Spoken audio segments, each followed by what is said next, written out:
encargados de los medios de comunicación, que son los que difunden, no tienen buena formación en ese tipo de temas. Normalmente los periodistas que se llaman de derecha, o periodistas que preguntan, lo que hacen es defender a un partido político, decir que tal político es buenísimo, o el otro es malísimo, pero le falta base teórica para defender el sistema. Muchos empresarios son empresarios, pero no saben defender lo que hacen. Lo vi yo, porque casi lo vi el mismo, son empresarios, tienen una empresa, pero ganan dinero, pero no saben explicar por qué lo hacen. Entonces, claro, en cambio sus rivales, los líderes sindicales, lo que sea, sí que saben explicar lo que están haciendo. Y nosotros nos falta ese tipo de barcos. Es buena idea cómo se puede difundir esto. Entonces, es bueno crear gente que sepa y que crea en lo que está haciendo. La mayor parte de la comunicación que hacemos es casi siempre económica. Y nuestros estudios, por ejemplo, los liberales, en el mundo liberal o libertario, nuestro principal énfasis es siempre la economía. Y está bien, porque la economía nos da una visión racional del mundo. Que pase no solo las explicaciones racionales dan. Economía solo no vale. Y los marxistas lo saben bien, por ejemplo, y los socialistas lo saben bien. Cuando explican no solo se centran en la economía, y eso que el marxismo es una ideología económica, básicamente económica, pero tienen historiadores muy buenos. Tenemos otros historiadores buenos, porque el relato que hacen es desde siempre los pobres y los ricos. Ese relato lo dominan ellos absolutamente, y algunos de ellos son muy buenos. Tenemos literatos, una nota, Pablo Fuentes, de creación de los imaginarios sociales, las ideas sociales, son relatos, y los relatos que nos dan, sean en literatura, sea en cine, sea en teatro, son que siempre es así como películas que veía yo así de pequeño, de joven, La sal de la tierra, no sé si la conozco, ¿no? La sal de la tierra de Sam Bieber, una película bien comunista, ¿no? Que mira así un patrón muy malo, así con todos los estereotipos, así maltratando a obreros, unos que trabajaban así, migrantes y cosas. Entonces, claro, si el imaginario que tenemos del capitalismo es ese, ¿de cuánta gente ve esa película y cuánta gente lee un libro de economía? A lo mejor esa película la ve centenares o miles de personas. Un libro de economía, en el mejor de los casos, lo leen 4 y pico mil personas. ¿Tenemos nosotros algo así? Tenemos un canon de películas, tenemos un canon literario, tenemos un canon de historia, tenemos un canon de ciencias políticas. También nos abandonamos la antropología, la abandonamos, la sociología, la abandonamos. Así que en general, todas las artes que refuerza todo eso. Porque que después, ¿qué pasa? ¿Quién controla la educación? Cuando un educador, por ejemplo, y no tiene por qué ser malintencionado, cuando un educador de primaria o de secundaria va a explicar pues a los infantes las cosas, ¿qué es lo que le enseñan? ¿Qué le damos nosotros? ¿Qué visión le damos de la historia de Guatemala? ¿Qué visión le damos de la política de Guatemala? ¿Qué visión le damos del medio ambiente? La que ellos tienen. A lo mejor en economía sí, pues en economía hay una racionalidad, pero después, ¿cómo se construye todo eso? ¿No? Yo creo que eso es culpa nuestra, no es culpa no es culpa solo de ello. Y es bien que haya economía, que es muy racional. Pero después, aparte de que abandonamos otro, la racionalidad económica sirve solo a veces para convencer a gente. Es que le doy dato. El dato no vale de nada. Yo nunca tiene a nadie convencido por datos.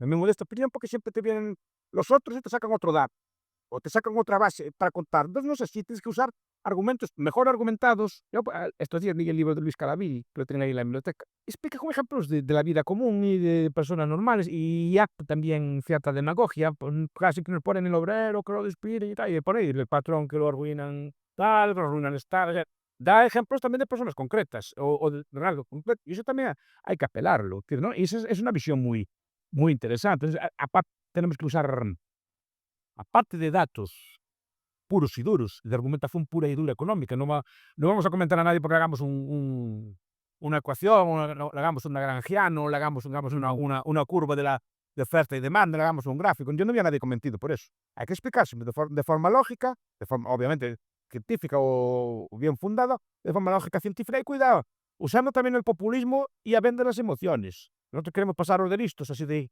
pensando que somos muy racionales y así, y no hacemos nada. Pero a veces hay que usar también el ejemplo. No solo, es que el PIB de Cuba era tanto y el PIB de Venezuela era cual, y ahora el PIB bajó, o la tasa del índice de Gini, ¿no? La prueba de Loren se perjudicó con estas medidas, ¿no?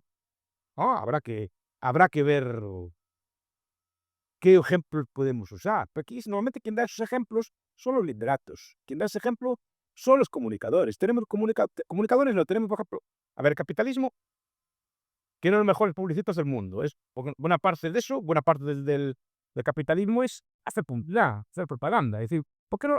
Pero siempre la aplicamos a los negocios. No nos vamos a aplicar a la política. En cambio, los socialistas aplican su publicidad, su propaganda a la política, no a los negocios. Entonces, claro, ahí nos domina, porque no tenemos publicistas buenos que hagan eslogans, que hagan y creen ideas, que creen imaginarios, repito, para poder, digamos, explicar todas estas cosas.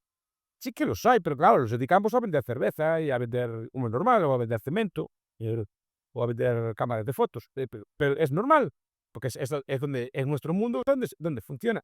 Pero no dedicamos nada a la publicidad por ellos, pero no creamos cine, no creamos así cosas cortos, documentales que hablan de este tipo de cosas. Nos ganan, claro, nos ganan, tuvo que ver, por ejemplo, la propaganda de guerra de los rusos en la revolución. Dios, tenía los mejores artistas de la época y es una cosa que impacta. Y yo creo que muchos que se convierten al socialismo de jóvenes es más por estética que por conocimiento profundo. Y yo lo tengo más comprobado, porque es bonito, las banderas rojas son bonitas y son bonitas. Bueno, a mí no me gustan, obviamente, lo que no me gusta no significa, pero como símbolo es bonito.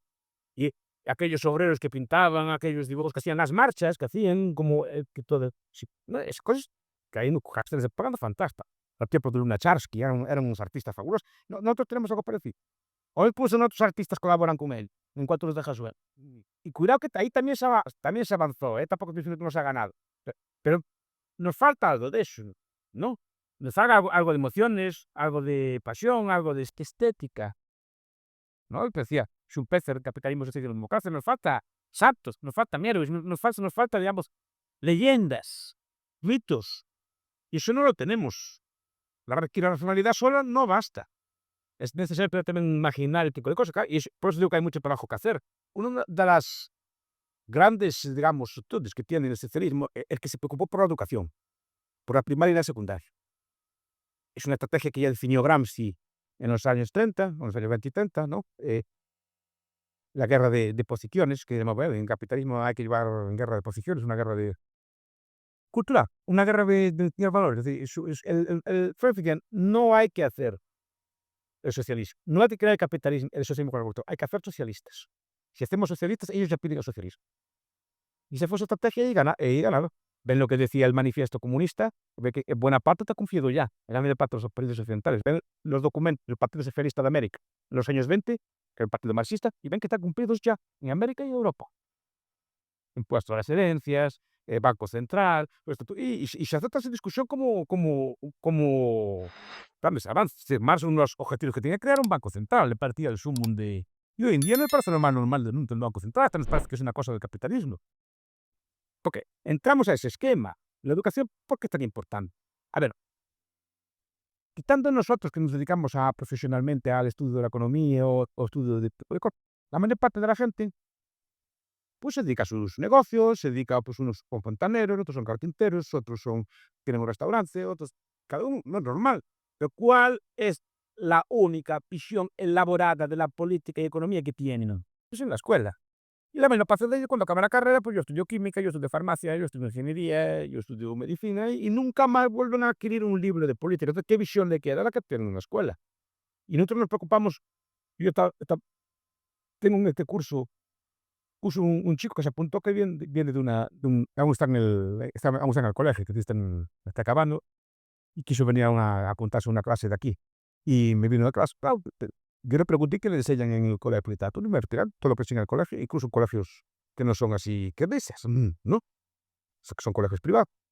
Pues que el Estado es muy bueno, que todos los proyectos, me mandan a hacer proyectos para como el Estado puede mejorar la vida de la gente. O sea, incluso en chicos, vemos que las escuelas lo que se enseñan es eso, y nos preocupamos nosotros de eso. Una de las cosas que hizo don Jesús allí en España fue hacer un libro de texto para el bachillerato. Nosotros lo tenemos hecho. Pues, repito, nosotros sí, aquí en la universidad somos muy liberales y debatimos ahí todas las escuelas, soy de la public choice, yo soy anarquista, no, soy de cosas así muy bonitas y tal, ¿no? Soy así un Chicago, soy austriaco, soy así institucionalista. Hablamos de esas palabras y así, pero nosotros somos los que somos, lo que nos trata. Y la gente, ¿qué visión tiene de la economía? La que aprendió en la escuela o la que aprenden en el mundo. Y así como luchamos.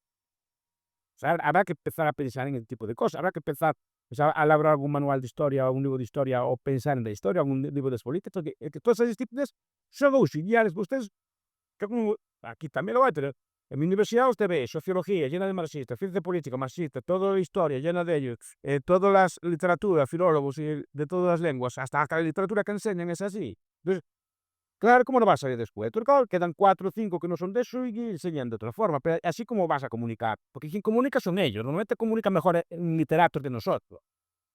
Es su ficción, es su trabajo, lo hace mejor. Nosotros haremos cuentas, o haremos números, o haremos empresas, o así, pero quien explica el mundo no somos nosotros. Y eso tenemos que enfatizar mucho, mucho en eso.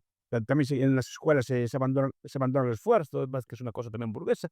Cuando las cosas caen, para hacer cualquier cosa hay que trabajar, hay que esforzarse y hay que intentar pulirlo, de mejorar lo que sea. Y eso es lo que veo yo que hacen, porque ellos apelan al instinto y nosotros, en vez de contrarrestarlo, no, ahora le damos la razón. Y eso es el problema que veo muchas veces. Muchas veces es la supuesta derecha más culpable incluso que el socialismo, sobre todo porque no dice nada. Acepta el marco mental totalmente de la izquierda, casi todo el marco mental, sin cambiar nada.